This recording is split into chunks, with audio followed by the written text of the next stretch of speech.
Como se conoce, el pasado jueves 4 de mayo por la noche, y se hizo público al día siguiente, la Organización Mundial de la Salud, o más exactamente el Comité de Emergencias de la Organización Mundial de la Salud, recomendó al subdirector general, y este mismo tomó la decisión de dar por terminada la emergencia de salud pública de interés internacional. Este es el término que tiene en el Reglamento Sanitario Internacional. Y explicó las razones y las consecuencias de esta suspensión. También aclaró que termina el estado de emergencia emergencia de salud pública de interés internacional, pero que desde luego la existencia de COVID-19 como una enfermedad de carácter epidémico o el propio virus SARS-CoV-2 permanecerán seguramente de manera perpetua en la especie humana. Aquí hacemos una síntesis de los argumentos fundamentales de la Organización Mundial de la Salud para dar por terminada esta emergencia. El primero es el reconocimiento de que existe una tendencia decreciente continua de las distintas consecuencias de la epidemia, los casos, las hospitalizaciones, las defunciones asociadas con la infección por SARS-CoV-2, con COVID. Lo segundo es que en las poblaciones humanas se han alcanzado altos niveles de inmunidad, ya sea por infección o por vacuna, o ambas, por supuesto. También que las variantes actuales del virus SARS-CoV-2 son variantes menos virulentas, es decir, tienen menor capacidad de causar daño grave. Y, por último, que el manejo clínico, el tratamiento de las personas enfermas ya tiene una mejor capacidad, no solamente por la existencia de algunos medicamentos, sino también por cambios en la práctica para tomar mejores decisiones sobre cuándo intubar, cuándo no intubar, a quién hay que darle medicamentos antiinflamatorios, esteroides, a quién no, etcétera, etcétera, etcétera. El punto es que estas características se cumplen también en el territorio mexicano. De hecho, se cumplían ya desde hace varios meses, como lo habíamos venido señalando.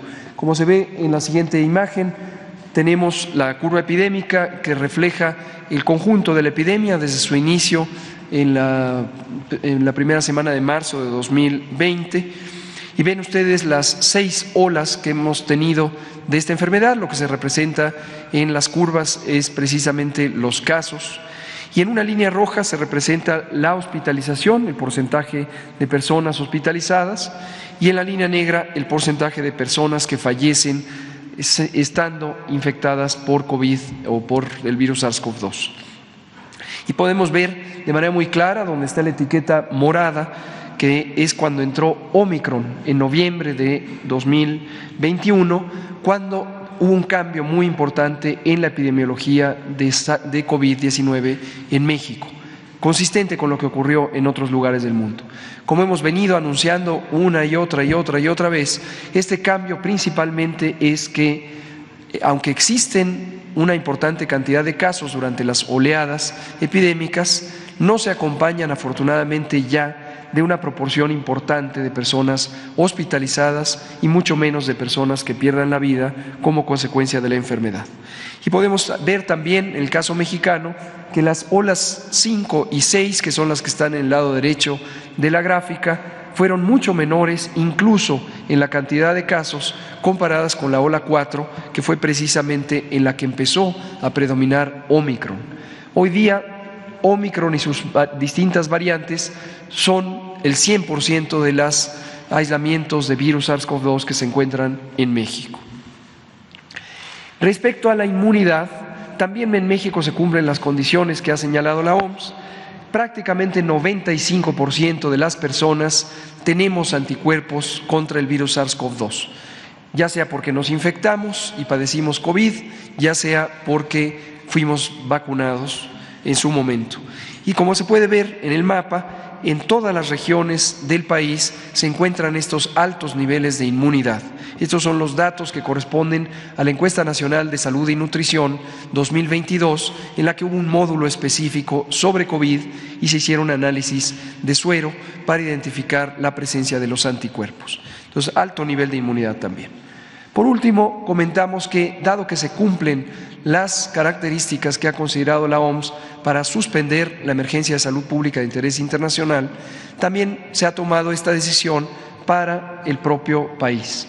El presidente ha firmado un decreto que pone fin a la vigencia del decreto original del 23 de marzo de 2020, en el que se estableció la situación de emergencia sanitaria asociada a COVID-19. En consecuencia, con este decreto que pone fin, tendrán que darse por suspendidas también las vigencias de los distintos acuerdos que en su momento emitió el Consejo de Salubridad General y el Secretario de Salud para instruir la acción extraordinaria en materia de salubridad general. Y en esta lista de 7 elementos comentamos lo que serán los componentes de un plan de largo plazo para el seguimiento de COVID, en la medida en que COVID-19, como lo hemos dicho repetidamente, ya se considera una enfermedad en estado endémico y ya no epidémico, es decir, permanecerá con nosotros por siempre, con altos y bajos seguramente predominando en la temporada fría del año. Algunas recomendaciones, no me detendré en cada una, que quiero destacar, son la 4, en donde México tuvo la más grande reconversión hospitalaria del mundo. Tuvimos una habilitación de 74,000 camas durante el pico máximo de la segunda ola, 11,000 de ellas en camas con ventilador, y es la experiencia más grande de reconversión hospitalaria que se haya tenido en el mundo. El Instituto Mexicano de Seguro Social fue la institución que más contribuyó a esta reconversión. Esto lo que nos lleva es a dejar las bases técnicas para este proceso de reconversión ante la posibilidad de futuras epidemias. La 5 es la incorporación de la vacunación COVID con modificaciones a la política de vacunación contra COVID, ya de una manera permanente o regular en el programa de vacunación universal. En su momento se harán públicas las especificaciones técnicas.